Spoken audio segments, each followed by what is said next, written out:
Gamete study centre में आप सभी का फिर से स्वागत है। हम लोग उत्तर मुगल काल पढ़ रहे हैं। उत्तर मुगल काल में प्रथम टॉपिक है उस समय के शासक, सभी शासकों के बारे में। इसके पहले की क्लास में अच्छे ढंग से अध्ययन कर लिया है।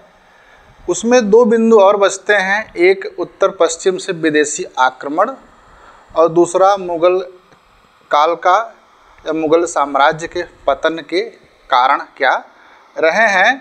तो आइए हम लोग शुरू करते हैं उत्तर पश्चिम से होने वाले विदेशी आक्रमण। मुगल साम्राज्य जब अपने चरमोत्कर्ष पर था तो पश्चिमोत्तर में वो अफ़गानिस्तान की सीमा तक पहुंच गया था और उसका शासन शाहजहाँ के समय में काबुल जो है और कंधार प्रारंभ में मुग़ल साम्राज्य में था, लेकिन इनके साम्राज्य के अंतिम समय तक कंधार जो है मुग़ल नियंत्रण से बाहर हो गया था। काबुल अभी भी मुग़ल नियंत्रण में था और औरंगजेब ने जो है काबुल से दिल्ली के मध्य संचार की बेहतर व्यवस्था किया था, जिससे वहाँ पर होने वाली सभी घटनाओं की जानकारी उसे समुचित ढंग से हो रही थी। बाद के उत्तरवर्ती मुग़ल शासकों ने जो है उत्तर पश्चिम की सीमा की सुरक्षा का पर्याप्त ध्यान नहीं दिया। इस कारण से उस समय दो जो है विदेशी आक्रमण हुए। पहला आक्रमण जो है नादिर शाह का आक्रमण हुआ, जो 1738 से 1739 ईस्वी के बीच रहा है।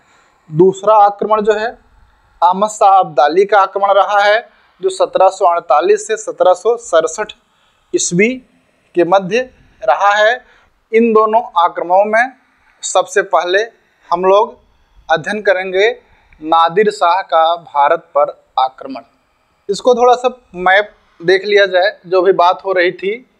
ये है ईरान का एरिया, ईरान इधर है, ये अफ़गानिस्तान है, ये पाकिस्तान है और यहाँ तक का एरिया जो है में मुग़ल शासन था। यहाँ पर कंधार है और यहाँ पर गजनी है। ठीक, अब नादिर शाह के आक्रमण को समझने से पहले थोड़ा सा नादिर शाह के बारे में जान लिया जाए। तो नादिर शाह का जन्म जो है 1688 ईस्वी में खुरासान के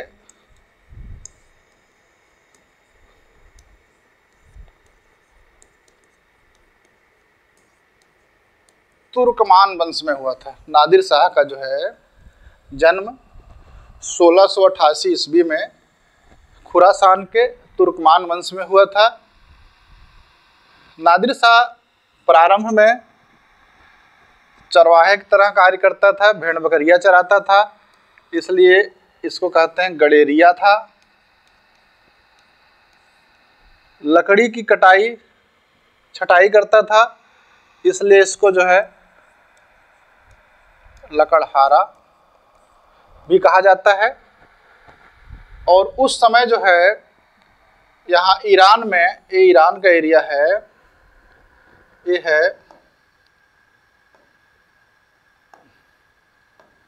ईरान का एरिया है। ईरान में जो है सफवी वंश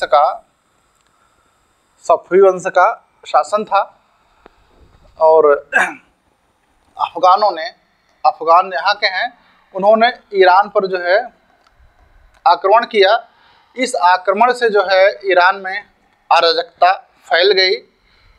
उस अराजकता से निजात दिला करके 1736 ईस्वी में नादिर शाह जो है ईरान का शासक बन गया और इसको जो है ईरान या फारस, ईरान या फारस का नेपोलियन भी कहा जाता है, नेपोलियन भी कहा जाता है। जैसे गुप्त वंश में जब हम लोग देखते हैं प्राचीन भारत के इतिहास में, तो समुद्रगुप्त को भारत का नेपोलियन कहा जाता है। उसी तरह से नादिर शाह को ईरान या फारस का नेपोलियन कहा जाता है। नेपोलियन जो है फ्रांस का बहुत बड़ा विजेता शासक था, इसीलिए जो भी शासक बड़े विजेता होते हैं उनके लिए नेपोलियन की पदवी का प्रयोग किया गया है, जिसमें समुद्रगुप्त एक हैं, ईरान का नेपोलियन नादिर शाह है। तो इस तरह से जो है नादिर शाह 1736 ईस्वी में जो है ईरान का शासक बन जाता है। ईरान का शासक बनने के बाद जब ईरान का शासक बन गया तो इसने किया क्या, 1738 ईस्वी में, आप देखिए यहाँ पर क्या है, कंधार, यहाँ पर है कंधार।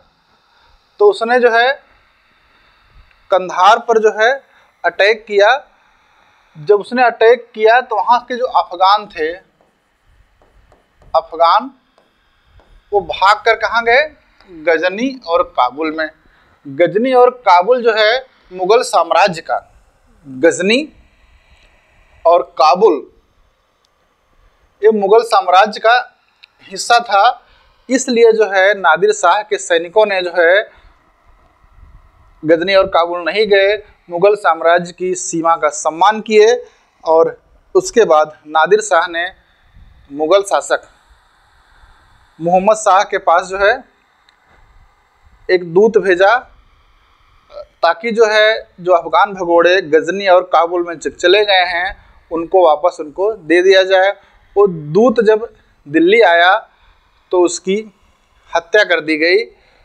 इस कारनामे से नादिर शाह बहुत नाराज हुआ और भारत पर आक्रमण करने के लिए उद्यत हुआ। तो इस तरह से भारत पर नादिर शाह के आक्रमण का तात्कालिक कारण क्या रहा, उसके दूत की हत्या। उसके अलावा नादिर शाह जो है भारत की धन संपदा को भी लूटना चाहता था, क्योंकि उसको पता था कि यहाँ बहुत अधिक धन है। तीसरा है, मुगल साम्राज्य के कुछ सूबेदारों ने, कुछ जो है सरदारों ने उसको आमंत्रित किया था कि भारत आइए और इसको विजित कीजिए। तो 11 जून 1738 ईस्वी में नादिर शाह ने किया क्या, गजनी में प्रवेश किया। कहाँ प्रवेश किया, गजनी में प्रवेश किया। अब जो है गजनी को बढ़ा। गजनी में प्रवेश करने के बाद जो है अब उसके आगे काबुल था, मुगल सीमा में था, मुगल सम्राट उसकी बात सुन नहीं रहे थे। तो उसने जो है 29 जून 1738 ईस्वी में काबुल को जीत लिया। जब काबुल को जीत लिया तो काबुल में जो मुगल सूबेदार थे, मुगल गवर्नर थे, नासिर खां थे। कौन था, नासिर खां। नासिर खां ने आत्मसमर्पण कर दिया और नादिर शाह की अधीनता स्वीकार कर ली।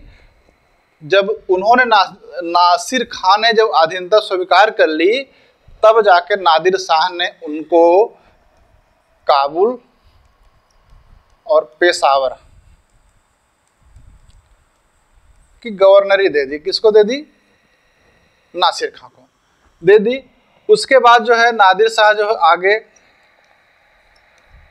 लाहौर पर आक्रमण किया। लाहौर के गवर्नर ने भी जो है अधीनता स्वीकार कर ली और 20 लाख रुपया नादिर शाह को दिया। और नादिर शाह को दिया तो नादिर शाह जो है वहाँ से वापस चला गया। उसके बाद जो है 1739 ईस्वी में नादिर शाह ने पंजाब पर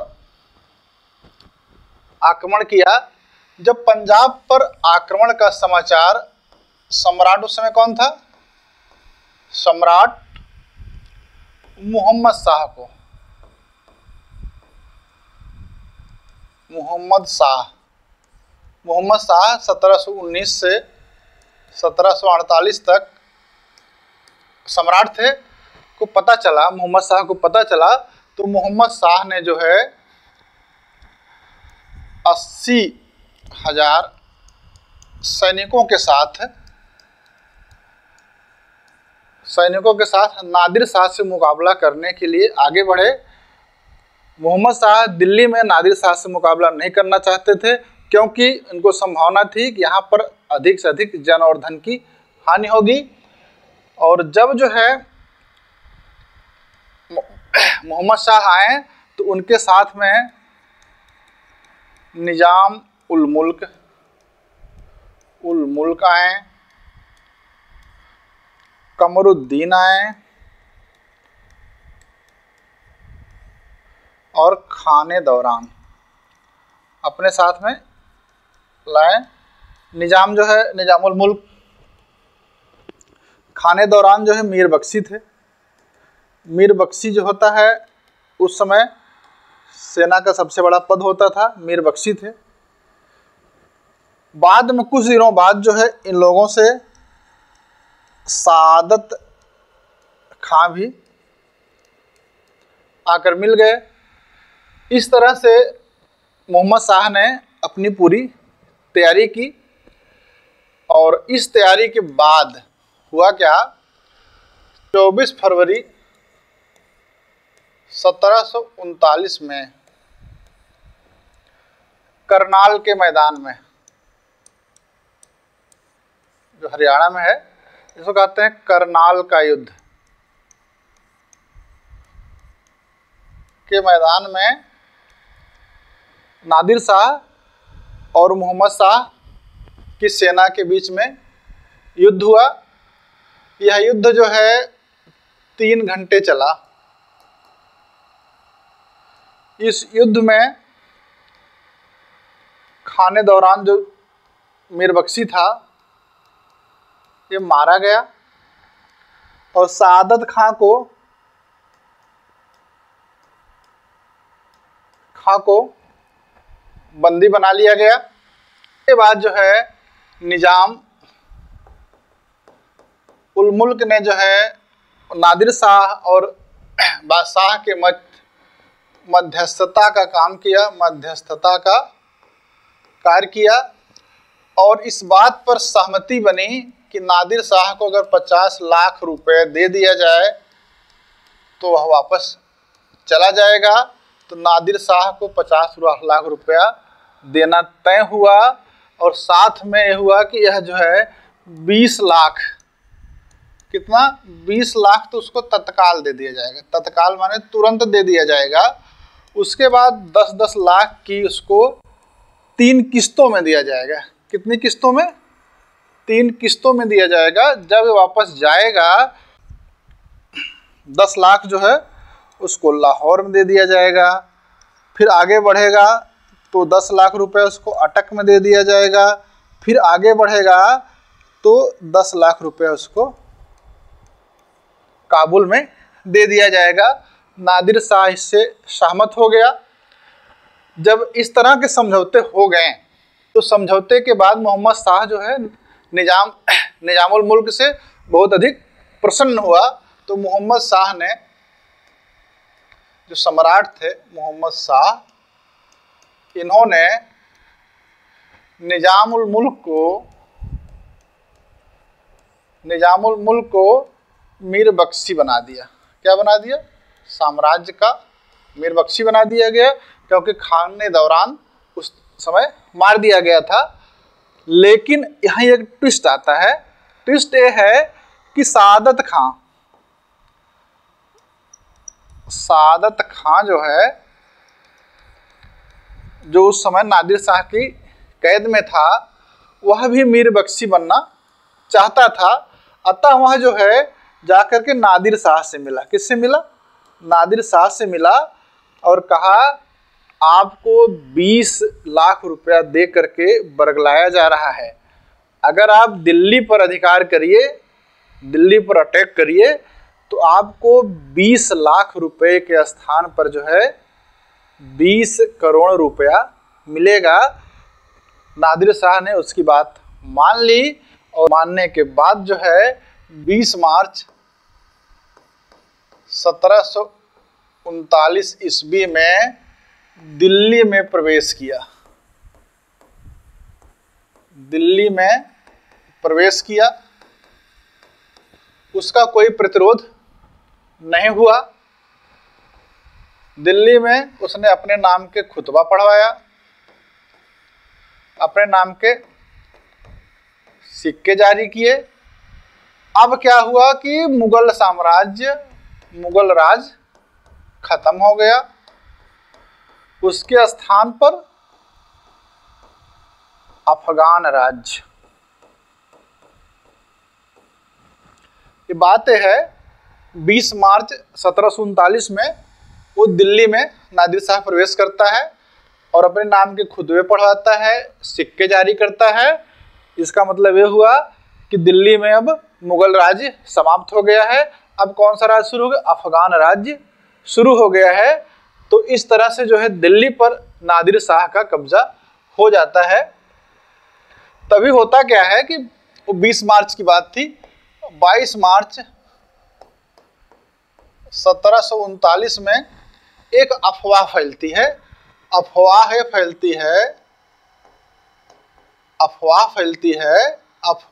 फैलती है कि नादिर शाह की हत्या कर दी गई है। किसकी? नादिर शाह की हत्या हो गई है। इस अफवाह से जनता ने विद्रोह कर दिया। जनता ने क्या कर दिया? विद्रोह कर दिया। और उस विद्रोह में जनता ने 700 नादिर शाह के सैनिकों को मार डाला। इससे नादिर शाह बहुत अधिक क्रोधित हुआ और उसने दिल्ली में कत्ले-आम माने नरसंहार का आदेश दिया और नादिर शाह के सैनिकों ने दिल्ली की 30,000 जनता को, 30,000 लोगों को गाजर मूली की तरह काट डाला। चारों तरफ रक्त ही रक्त फैल गया। इस तरह के नरसंहार को रोकने के लिए मोहम्मद शाह ने नादिर शाह से प्रार्थना की कि इसको रोका जाए, इससे बहुत अधिक हानि हो रही है। मोहम्मद शाह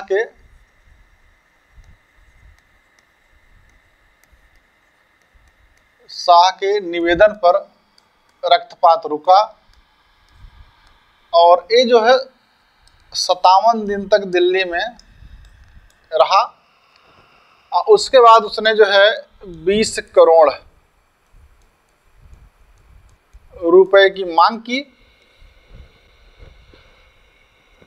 और उसने कहा था शहादत खान ने कहा था 20 करोड़ मिलेंगे। इसलिए उसने शहादत खान से कहा कि अगर 20 करोड़ रुपया नहीं मिला तो तुम्हें यातना दी जाएगी। और इसके डर से शहादत खान ने आत्महत्या कर ली। शहादत खान ने क्या किया? उसने कहा 20 करोड़ मिलने के लिए आपने कहा था दिल्ली पर अटैक करेंगे और नहीं मिलेगी तो यातना दी जाएगी। उस यातना के डर से शहादत खान ने आत्महत्या कर ली। बाद में शहादत खान के जो पुत्र होते हैं सफदर जंग, जो अवध के नवाब बनते हैं, उन्होंने अहमद शाह अब्दाली को 2 करोड़ रुपया दिया। समझ गए? अहमद शाह अब्दाली को ये सब मिल गया। इसके बाद अहमद शाह अब्दाली यहाँ से जाने लगा। जाते समय उसने यहाँ से क्या क्या ले गया आप देखिए। ये ले गया तख्ते ताउस, या इसको ऐसे भी लिखा जाता है, ले गया तख्त ए ताउस, जिसका निर्माण जो है शाहजहां ने करवाया था। यहां से ले गया कोहिनूर हीरा, ले गया 30 करोड़ रुपया ले गया, और बहुत से कारीगर ले गए। और जाते समय जो है बादशाह मोहम्मद शाह ने अपनी पुत्री का विवाह नादिर शाह के पुत्र नसीरुल्लाह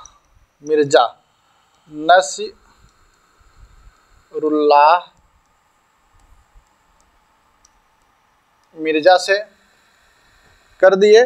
इसके बाद कश्मीर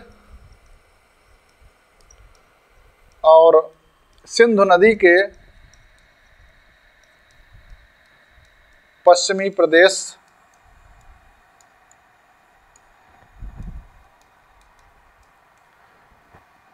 भी इसको दिए गए। साथ में जो है पंजाब के गवर्नर ने 20 लाख रुपया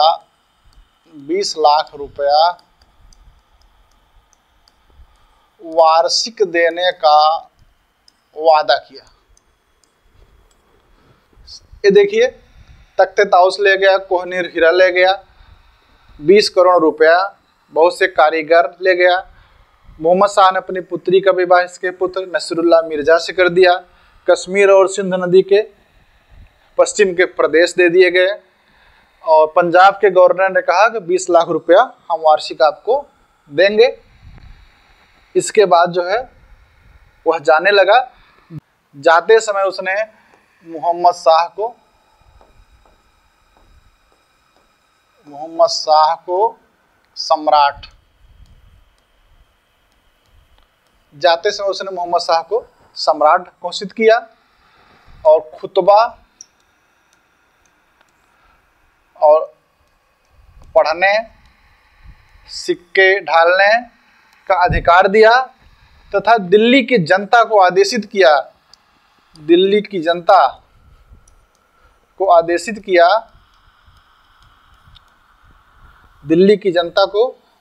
किया कि आज से जो है आपके सम्राट मोहम्मद शाह हैं, इसलिए इनकी आज्ञा का पालन आप लोग करिए।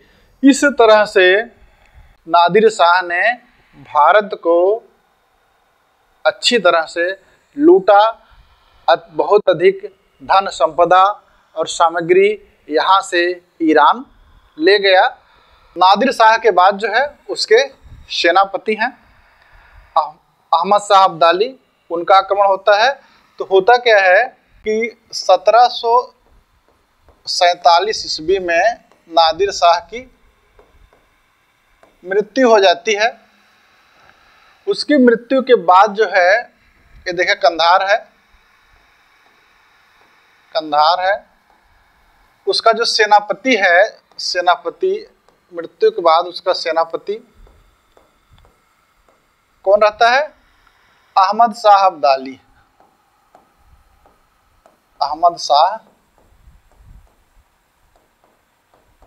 अब्दाली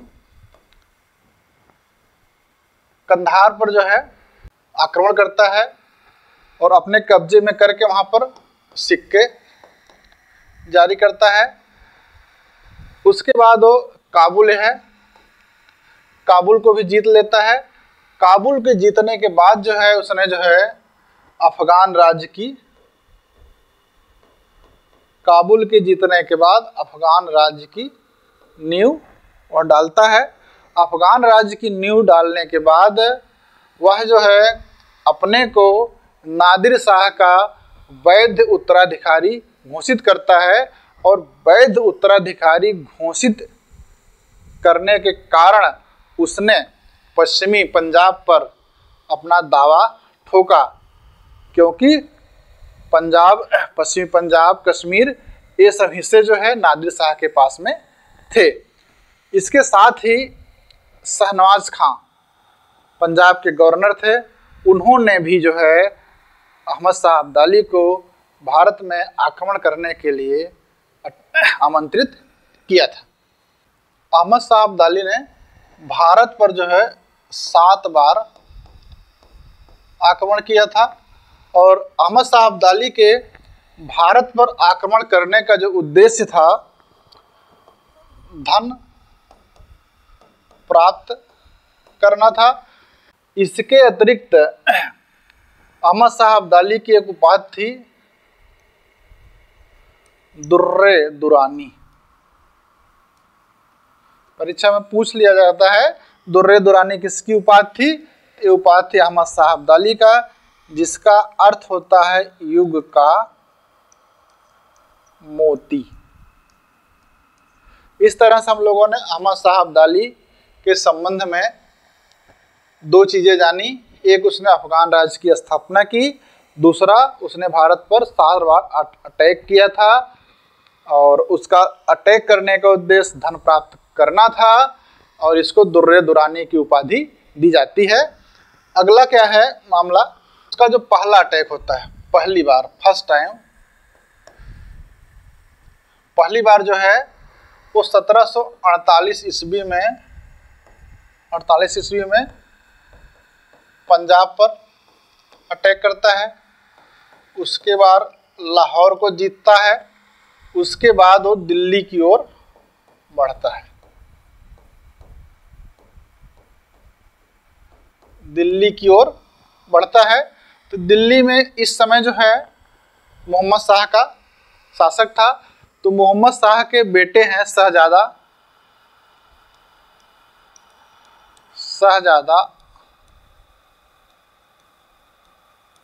अहमद शाह। उन्होंने जो है मच्छीवाड़ी के समीप मानूपुर,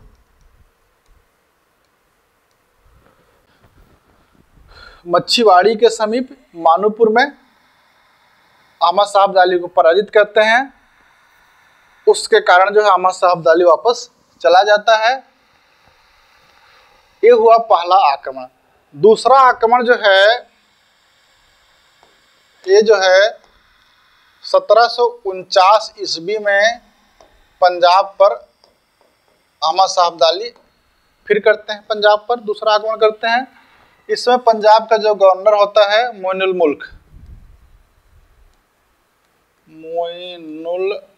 मुल्क होता है और ये पराजित होता है और 14,000 रुपया वार्षिक कर की शर्त पर जो है पंजाब जो है मोइनुल मुल्क को वापस कर दिया जाता है। उसके बाद जो है अहमद शाह अब्दाली फिर चला जाता है। फिर अहमद शाह अब्दाली जो है तीसरा अटैक करता है 1753 में करता है,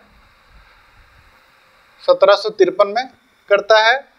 अब 1753 में जिसके पंजाब पर आक्रमण से करने पर लूटे जाने के डर से जो है, लूटे जाने के डर से, बहुत अधिक हानि के डर से अहमद शाह उसमें शासक होते हैं, मोहम्मद शाह के पुत्र, उसे समझौता कर लेते हैं, पंजाब और सिंध प्रदेश उसको दे देते हैं। पंजाब और सिंध प्रदेश जो है अहमद शाह अब्दाली को दे देते हैं। आगे होता क्या है कि 1753 ईस्वी में जो पंजाब के गवर्नर रहते हैं, पंजाब के गवर्नर जिसको जो है अब्दाली ने जो है 14,000 रुपया वार्षिक इससे लेता था, मोइनुल मुल्क, पंजाब के गवर्नर मोइनुल मुल्क की मृत्यु हो जाती है। उनकी मृत्यु के बाद जो है वहाँ अव्यवस्था फैल जाती है, अव्यवस्था फैल जाती है। तो उस अव्यवस्था को ठीक करने के लिए जो वजीर रहते हैं मुगल साम्राज्य के, इमादुल मुल्क वो आते हैं और पंजाब का गवर्नर अदीना बेग को बनाते हैं।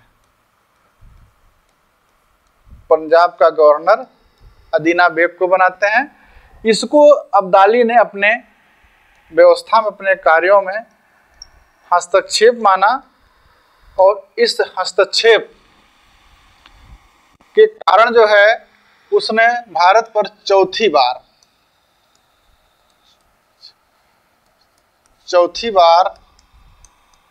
1757 में आक्रमण किया। उस आक्रमण में दिल्ली में प्रवेश किया, दिल्ली आया, उसने आगरा और मथुरा में लूटमार की और जब वापस जाने लगा तो उसने आलमगीर द्वितीय को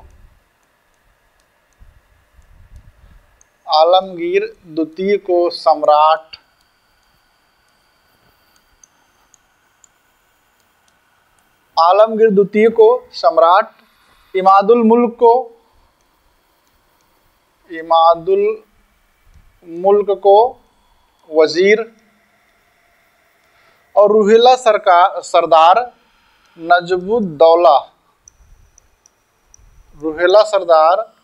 नजमुद्दौला को क्या बनाया उसने? मीर बख्शी तथा अपना मुख्य एजेंट बनाया। मतलब इस तरह की व्यवस्था करके जो है अब्दाली वापस चला गया। तो वापस जाने के बाद मार्च 1758 ईस्वी में पेशवा रघुनाथ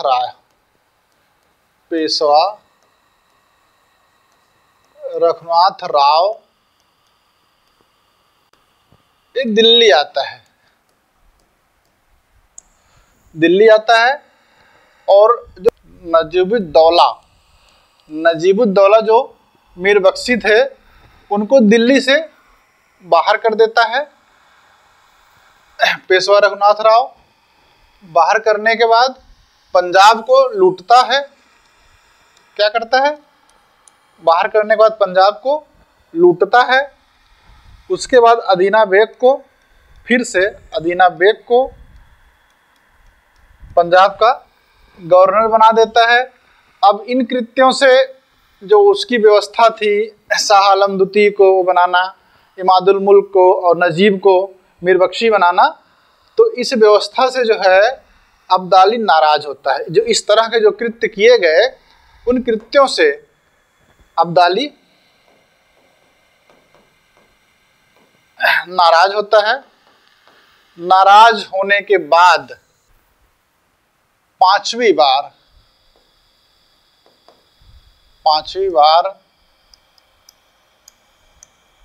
फिर से आक्रमण करता है और इस आक्रमण का परिणाम होता है कि 14 जनवरी 1761 में अहमद शाह अब्दाली और मराठों के बीच पानीपत का तृतीय युद्ध होता है। पानीपत का तृतीय युद्ध होता है। इस युद्ध में जो है मराठा पूरी तरह से पराजित हो जाते हैं। मराठा शक्ति जो है जीर्ण क्षीण हो जाती है। उसके बाद वह जाते समय फिर से एक व्यवस्था करता है, शाह आलम द्वितीय को सम्राट बना देता है। सम्राट कौन बना? शाह आलम द्वितीय को सम्राट बना देता है। उसके बाद इमादुल मुल्क को फिर से वजीर बना देता है और नजीबुद्दौला को मीर बख्शी बनाता है। मतलब इस चरण में जब पांचवी बार अटैक करता है तो पानीपत का तृतीय युद्ध होता है जो 14 जनवरी 1761 ईस्वी में होता है। पानीपत के तृतीय युद्ध के बाद वापस जाते समय वो शाह आलम द्वितीय को सम्राट घोषित करता है इमादुल मुल्क को उस साम्राज्य का वजीर बनाता है, मीर बख्शी नजीबुद्दौला को बनाता है। इसके बाद वो चला जाता है। हुआ उसका 5वां अटैक। फिर छठवीं बार जो है अहमद शाह अब्दाली फिर आता है 1764 ईस्वी में।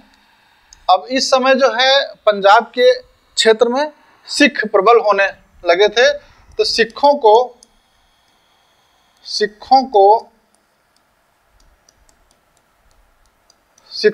सजा देने के लिए वो फिर से आता है, सिखों को सजा देने के लिए। लेकिन इस समय जो है अफगानिस्तान में आंतरिक अव्यवस्था उत्पन्न हो जाती है, उस कारण से उसको वापस फिर से जो है अफगानिस्तान चला जाना पड़ता है। इसके बाद सातवीं बार जो है 1767 ईस्वी में फिर वो भारत पर आक्रमण करता है। इसका 7वां और अंतिम आक्रमण होता है। इस आक्रमण में का उद्देश्य भी पंजाब की क्षेत्रों से सिखों को समाप्त करना, सजा देना था, लेकिन उसको असफलता मिली, सिखों को कुचला नहीं जा सका। इस तरह से जो द्वितीय विदेशी आक्रांता जो उत्तर पश्चिम से किया था अहमद शाह अब्दाली, उसने भारत में कुल 7 बार 1748 से लेकर के 1767 तक किया। उत्तर पश्चिम से विदेशी आक्रांता नादिर शाह और अहमद शाह अब्दाली को पढ़ने के बाद अब हम लोगों को उन कारणों की पड़ताल करनी है कि मुग़ल साम्राज्य का पतन कैसे हुआ। साम्राज्यों का उत्थान और पतन एक सतत प्रक्रिया है। मुग़ल साम्राज्य भी उसी प्रक्रिया का शिकार हुआ। उस प्रक्रिया में योगदान देने वाले तत्वों, कारणों का अध्ययन हम लोग निम्नलिखित बिंदुओं में करेंगे। उसमें एक बिंदु है औरंगजेब का उत्तरदायित्व, दूसरा बिंदु है अयोग्य एवं शक्तिहीन उत्तराधिकारी, तीसरा बिंदु है मुग़ल अभिजात वर्ग का पतन, चौथा है दरबार में गुटबाजी, पांचवा उत्तराधिकार का त्रुटिपूर्ण नियम, छठा है मराठों का उत्थान, सातवां है सैनिक दुर्बलता, आठवां है आर्थिक संकट, नौवां है मुग़ल सरकार का स्वरूप, 10वां है नादिर शाह अहमद शाह अब्दाली का आक्रमण और यूरोपियों का 11वां है भारत में आक्रमण। इस तरह से इन बिंदुओं के द्वारा हम लोग मुग़ल साम्राज्य के पतन के कारणों की पड़ताल करने की कोशिश करेंगे और देखते हैं हम लोग किस निष्कर्ष पर पहुंचते हैं। पहला है औरंगजेब का उत्तरदायित्व। तो डॉक्टर जदुनाथ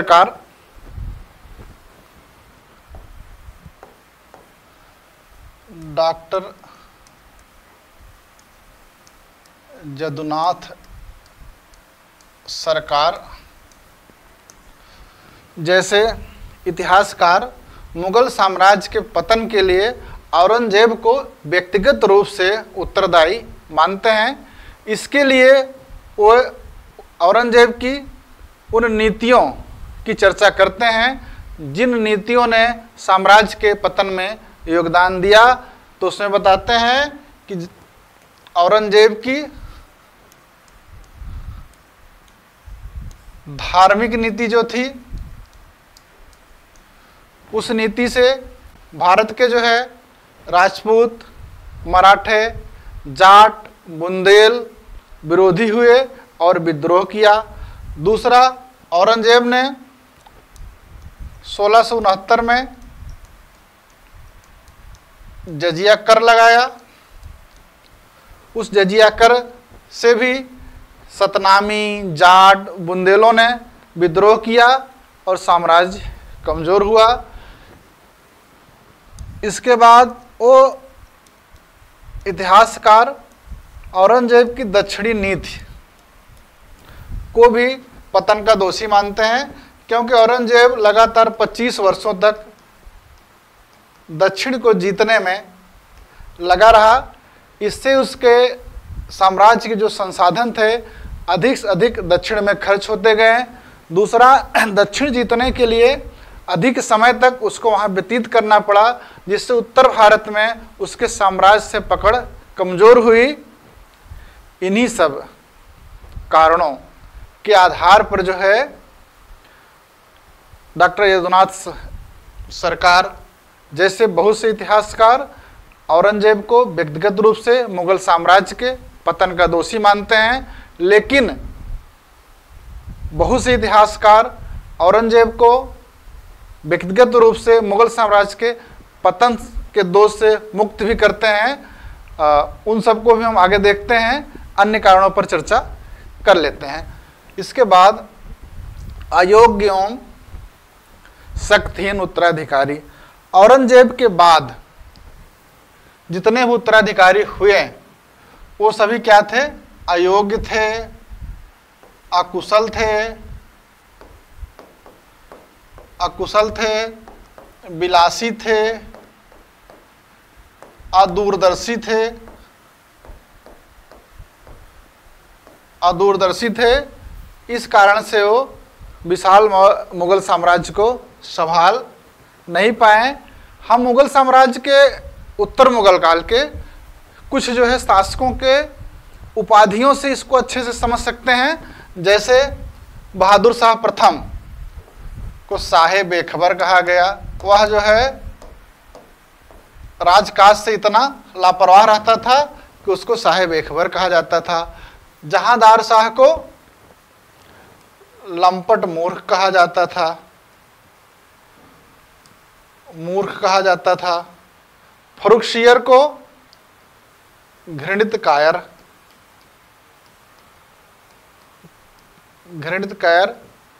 तो इस तरह से जो औरंगजेब के बाद उत्तर मुगल काल में मुगलों के उत्तराधिकारी थे, उनमें वह सामर्थ्य नहीं थी कि साम्राज्य को पहले की तरह जो है नियंत्रित रख सकें और उसको आगे बढ़ा सकें। यह भी एक कारण रहा है पतन का। अगला मुगल अभिजात वर्ग। देखिए, जब शासक वर्ग भोग विलास व्यभिचार में लिप्त हो गया तो मुगल अभिजात वर्ग भी जो है उसी तरह ढर्रे में चले गए। इस बारे में डॉक्टर यदुनाथ सरकार ही कहते हैं, अगर हम जो है किसी मुगल सरदार की गाथा लिखें तो उसकी तो आएगी 3 पन्ने में, उसके पुत्र की गाथा आएगी 1 पन्ने में, और उसके पौत्र की गाथा आएगी 3 या 4 पंक्तियों में। इस तरह से जो है अभिजात वर्ग अकर्मण्य रहा। उसके कारण जो है अच्छे प्रशासक नहीं मिल पाए और साम्राज्य के विघटन में इस तत्व ने योगदान दिया। इसके अलावा मुगल साम्राज्य में गुटबाजी थी। औरंगजेब के समय से ही अमीरों में गुटबाजी शुरू हो गई थी और उत्तर मुगल काल में यह व्यापक पैमाने में फैली। और उस समय वहाँ पर ईरानी, तुरानी, अफगानी, हिंदुस्तानी इत्यादि गुट सक्रिय थे। और एक गुट जो है बादशाह के कान भरा करते थे तथा एक दूसरे के विरोध में जो है बादशाह को उकसाया करते थे। ये जो गुट हैं वो विदेशियों से भी संपर्क करते थे और उन्हें जो है अपने साम्राज्य से मतलब नहीं था। और ये जो गुट हैं ये अपनी इच्छानुसार जो है शासक बनाया करते थे, अपनी इच्छानुसार शासक को गद्दी से उतार देते थे। इन सब कृत्यों से जो है मुगल साम्राज्य गुटबाजी से बहुत कमज़ोर हुआ। इसलिए योग्य सरदार होने के बावजूद भी जो है मुगल साम्राज्य का पतन हुआ। 1722 में निजामुल मुल्क को वजीर बनाया जाता है। 24 में वह बादशाह के संकालु स्वभाव और दरबार में चल रहे षड्यंत्रों झगड़ों के कारण वह योग्य व्यक्ति छोड़कर हैदराबाद चला जाता है और 1724 में स्वतंत्र हैदराबाद की स्थापना करता है। इस तरह से अवध, बंगाल, बिहार की स्थापना मुर्शिद कुली खां करते हैं। मतलब जितने भी योग्य सरदार होते हैं वो गुटबाजी में लगे रहते हैं और अपने अपना स्वतंत्र सत्ता की स्थापना में व्यस्त हो जाते हैं। इस कारण से जो है मुगलों को जो है इन सरदारों की योग्यता का लाभ नहीं मिला और साम्राज्य का पतन आगे बढ़ा। उत्तराधिकार का त्रुटिपूर्ण नियम, वहाँ जो है मुगल काल में उत्तराधिकार का कोई नियम नहीं था। तलवार के बल पर उत्तराधिकार का फैसला होता था और यह अकबर के विरुद्ध जहांगीर ने विद्रोह किया, जहांगीर के विरुद्ध शाहजहां ने विद्रोह किया, शाहजहां के विरुद्ध औरंगजेब ने विद्रोह किया या औरंगजेब ने उत्तराधिकार का युद्ध लड़ा, बहादुर शाह प्रथम ने उत्तराधिकार का युद्ध लड़ा।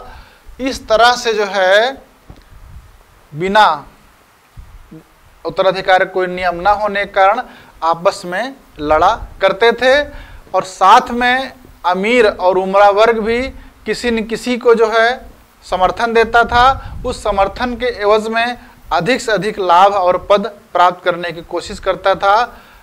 अच्छा, इसलिए कहा जा सकता है कि उचित या सही उत्तराधिकार का नियम न होने के कारण एक सम्राट के हटने के बाद अराजकता, अव्यवस्था व्याप्त हो जाती थी और वह जो है मुगल साम्राज्य के पतन के लिए उत्तरदायी हुई। अगला है मराठों का उत्थान। देखो मराठों का उत्थान कहाँ पर हुआ? मराठवाड़ा क्षेत्र में। जब तक ये मराठवाड़ा क्षेत्र में थे तो कोई समस्या नहीं हुई। बाद में ये उत्तर भारत के मामलों में हस्तक्षेप करने लगे। और दूसरा क्या रहा कि मराठों का जो राज्य का सिद्धांत उद्देश्य था वो था हिंदू पादशाही की स्थापना। क्या था उद्देश्य? हिंदू पादशाही की स्थापना। और इस हिंदू पादशाही का स्थापना तब की जा सकती है जब मुस्लिम राज्य को जब समाप्त किया जाएगा तभी जो है हिंदू पादशाही की स्थापना हो पाएगी। इसलिए जो है मराठों ने जो है लगातार उत्तर मुगल काल में अटैक जारी रखा। 1737 ईस्वी में बाजीराव प्रथम ने एक हवा के झोंके के साथ आकर के दिल्ली पर कब्जा कर लिया। 1758 में पेशवा रघुनाथ राव ने दिल्ली पर अधिकार किया, नजीबुद्दौला को बाहर निकाला, पंजाब को लूटा। 1772 में शाह आलम द्वितीय जब 12 साल तक बादशाह बनने के बाद भी नहीं गया था तो मराठे ही वहां पर ले गए। यद्यपि मराठे बहुत शक्तिशाली और योग्य थे लेकिन वो भी एक साम्राज्य की स्थापना नहीं कर सके, एक मुगल साम्राज्य का विकल्प नहीं बन सके। सैनिक दुर्बलता भी एक कारण है मुगल साम्राज्य के पतन में, क्योंकि देखिए मुगलों के समय, उत्तर मुगलों के समय क्या हुआ था, ये सैनिक जो है इनको मनसबदार या सूबेदार देते थे और ये मनसबदार जो है यही सैनिकों को वेतन देते थे। सैनिकों को यही वेतन देते थे और वेतन देने के कारण जो है सैनिक बादशाह की तुलना से मनसबदार या सूबेदार के इच्छानुसार अधिक कार्य करते थे। इसको हम लोग जो है बैरम खां और महावत खां के विद्रोह से भी समझ सकते हैं। बैरम खां और महावत खां के विद्रोह से समझ सकते हैं। अकबर के समय हुआ था, ये शाहजहां के समय में इन विद्रोहों से हम लोग समझ सकते हैं। दूसरा क्या है कि शाहजहां के समय से ही राजपूतों और मराठों इन सब की जो भर्ती सेना में कम हो गई, लगभग बंद कर दी गई। और दूसरा क्या था कि औरंगजेब जो है भी जो है इस भर्ती को नहीं किया, और उन्होंने जसवंत सिंह और जय सिंह को यद्यप सूबेदार बनाया था लेकिन उस पर विश्वास नहीं करते थे। इस तरह से राजपूतों पर जो अविश्वास किया गया वह जो है मुगल साम्राज्य के पतन का कारण बना। और अगली बात है, जब जो है भारत में राजपूतों को सैनिक के रूप में लिया नहीं जा रहा है तो इन्होंने जो है मध्य एशिया से सैनिक लिए, जो किराए के सैनिक थे। उन सैनिकों का जीतने हारने के स्थान पर अपना पैसा प्राप्त करना महत्वपूर्ण था, इसलिए सैनिक दुर्बलता ने भी मुगल साम्राज्य के पतन में योगदान दिया। अगला है आर्थिक कारण। देखो, मुगल साम्राज्य में जो आय का प्रमुख स्रोत था वो दो था, एक था भू राजस्व और दूसरा था जो है सूबों से जो आमदनी होती थी। समझ गए, दो थे। अब हुआ क्या, जब जो है केंद्रीय सत्ता कमजोर हुई तो भू राजस्व की वसूली क्या होगी, बंद नहीं हुई, कम हो गई। जब केंद्रीय सत्ता शासक कमजोर हुए तो सूबों से सूबेदार जो है जो नियमित आमदनी भेजते थे उसको भी इन लोगों ने कम कर दिया। अब इसको जो अगर कम किया गया तो राजस्व की पूर्ति के लिए किसानों पर, कृषकों पर जो है क्या की गई, कड़ाई की गई। इस कड़ाई के कारण जो है कृषक स्वयं तो विद्रोह नहीं किए लेकिन विद्रोहियों के साथ में मिल गए। इसके अलावा औरंगजेब ने दक्षिण में जो 25 वर्षों तक युद्ध लड़ा और मुगलों ने जो कला कौशल के विकास में धन का अपव्यय किया, उससे भी आर्थिक स्थिति खराब हुई। साथ में नादिर शाह ने जो है भारत को लूटा, जो बचा खुचा था उसको मराठों ने भी लूट लिया। इससे मुगल साम्राज्य की आर्थिक दुरावस्था आई और मुगल साम्राज्य के पतन का एक कारण बनी। मुगल सरकार का स्वरूप क्या था? मुगल सरकार वस्तुतः जो है ये पुलिस सरकार थी। कैसी सरकार थी? पुलिस सरकार थी, जो वहाँ के लोगों को, यहाँ के रहने वाले को आंतरिक और बाह्य सुरक्षा प्रदान करती थी। मूलतः क्या थी? एक पुलिस सरकार थी जो सुरक्षा प्रदान करती थी। यह यहाँ के रहने वाले मुसलमान और हिंदू, मुस्लिमों और हिंदुओं को जोड़ करके एक देश बनाने में या बनाने की कोशिश नहीं की, यद्यपि यह कोशिश अकबर द्वारा की गई, यह कोशिश अकबर द्वारा की गई, लेकिन बाद में औरंगजेब ने इस कोशिश पर पलीता लगा दिया और भारत में रहने वाले हिंदू मुस्लिम शासक को या मुगलों के शासक को मुसलमानों का शासन समझते थे और अवसर मिलने पर इनके विरोध विद्रोह करते थे। अतः मुगल जो सत्ता का स्वरूप था वह भी मुगल साम्राज्य के पतन का उत्तरदायी हुआ। रही सही जो स्थिति थी उसको जो है 1739 में नादिर शाह के आक्रमण, उसके उत्तराधिकारी 1748 में अहमद शाह अब्दाली के आक्रमण से उस प्रतिष्ठा को खत्म कर दिया। अभी तक लोग जो है मुगल साम्राज्य या सम्राट से भय खाते थे, लेकिन जब इनके आक्रमणों से, नादिर शाह के और अहमद शाह अब्दाली के आक्रमणों से मुगल साम्राज्य का जर्जरापन या मुगल साम्राज्य का खोखलापन सबके सामने आ गया, तो वह शक्तियां जो सर उठाने से डरती थी वह भी सर उठाने लगी और मुगल साम्राज्य की स्थिति खराब होती गई। इसके बाद यूरोप वासियों का योगदान। तो हुआ क्या था कि सैनिक दुर्बलता के कारण, सैनिक दुर्बलता के कारण मुगल जो सम्राट थे किस पर निर्भर थे? सामंतों पर। तो ये यूरोपवासी जो आए वो भी क्या बन गए? यूरोप वाले एक सामंत बन गए, मुगलों के लिए बन गए क्या? सामंत। और ये सामंत बने तो इन्होंने अपनी सैनिक सत्ता और व्यापार, यूरोपवासी भी यहाँ सामंत बन गए, लेकिन ये सामंत जो सैनिक सत्ता और व्यापार में यहाँ के सामंतों से आगे निकल गए। और अगला कारण ये था कि जो यूरोपवासी थे, हमारे यहाँ की जो समाज था वो प्रगतिहीन और सड़ा हुआ था। यूरोप का समाज प्रगतिशील था और उसमें नया कुछ करने का क्षमता थी।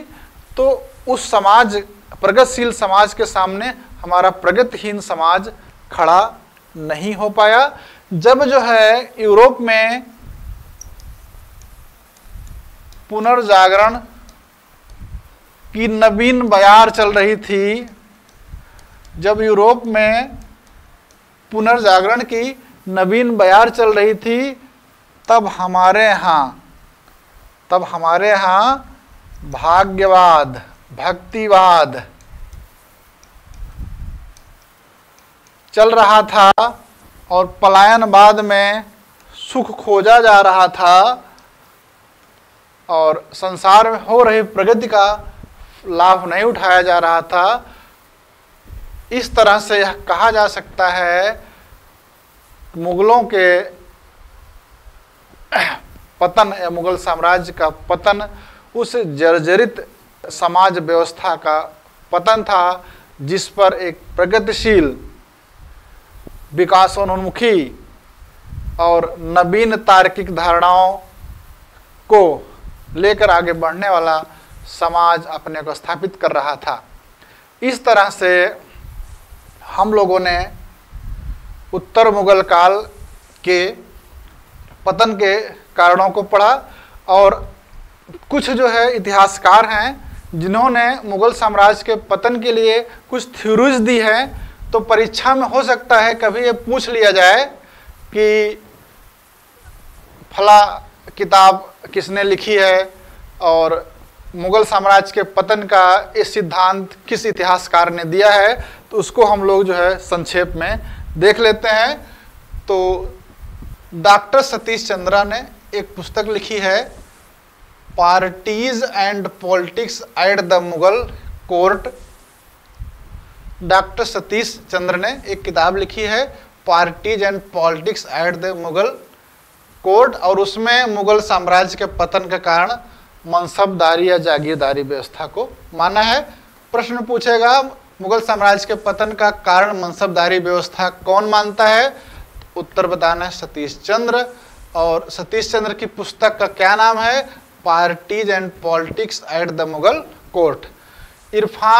प्रोफेसर इरफान हबीब ने अपनी पुस्तक the agrarian system of Mughal India, the agrarian system of Mughal India में आर्थिक संकट को मुगल साम्राज्य का कारण मानते हैं। उस आर्थिक संकट में भी कृषि संकट का सिद्धांत तो प्रस्तुत करते हैं। इसके बाद विलियम अर्विन ने अपनी पुस्तक the army of the Indian Mughals में सैनिक अक्षमता को, क्या सैनिक अक्षमता को मुगल साम्राज्य के पतन का उत्तरदायी मानते हैं। प्रोफेसर अहमद सिद्दीकी इसको क्या मानते हैं कि राजनैतिक, शासकीय और आर्थिक दुर्बलताओं को सम्मिलित रूप से राजनैतिक, शासकीय और आर्थिक जो दुर्बलताएं थी उन्होंने मुगल साम्राज्य के पतन में महत्वपूर्ण उत्तरदायी भूमिका निभाई। अगला है जदुनाथ सरकार, इनकी पुस्तक है fall of Mughal umpire. Jadunath सरकार फॉल ऑफ मुगल अंपायर, इसमें वो बताते हैं सैनिक एवं राजनीतिक दुर्बलताओं के कारण मुगल साम्राज्य का पतन हुआ। इस तरह से Satish Chandra, professor Irfan Habib, William Irvine, professor Ahmad Siddiqui और जदुनाथ सरकार इत्यादि के द्वारा ये थ्योरीज प्रस्तुत की गई हैं। हो सकता है किसी परीक्षा में पूछ लिया जाए, इसलिए हमको ध्यान रखना चाहिए। तो इस तरह से हम लोगों ने उत्तर मुगल काल में प्रारंभ से, उत्तर मुगल काल के प्रारंभ 1707 से 1857 तक किन किन बादशाहों ने शासन किया उनके बारे में पढ़ लिया। उस समय 2 विदेशी आक्रांता नादिर शाह और अहमद शाह अब्दाली के बारे में पढ़ लिया और मुगल साम्राज्य के पतन के कारणों की संक्षिप्त चर्चा कर ली है। आपको इसका रिवीजन करना है, क्योंकि बार बार मैं ये कहता हूँ किसी भी परीक्षा में सफलता का कोई शॉर्टकट रास्ता नहीं है। उसको आपको बार बार पढ़ना पड़ेगा, बार बार रिवीजन करना पड़ेगा। रिवीजन के बाद ही आपको सफलता मिल सकती है। तो आप लोग इसका रिवीजन बार बार करते रहिए। अगली क्लास में हम लोग उत्तर मुगल काल से विभिन्न परीक्षाओं में PYQ प्रीवियस ईयर क्वेश्चन जो आए हैं उन पर जो है हम लोग परिचर्चा करेंगे। आप लोगों ने क्लास को अच्छे से अध्ययन किया, क्लास में बने रहे। बहुत बहुत धन्यवाद।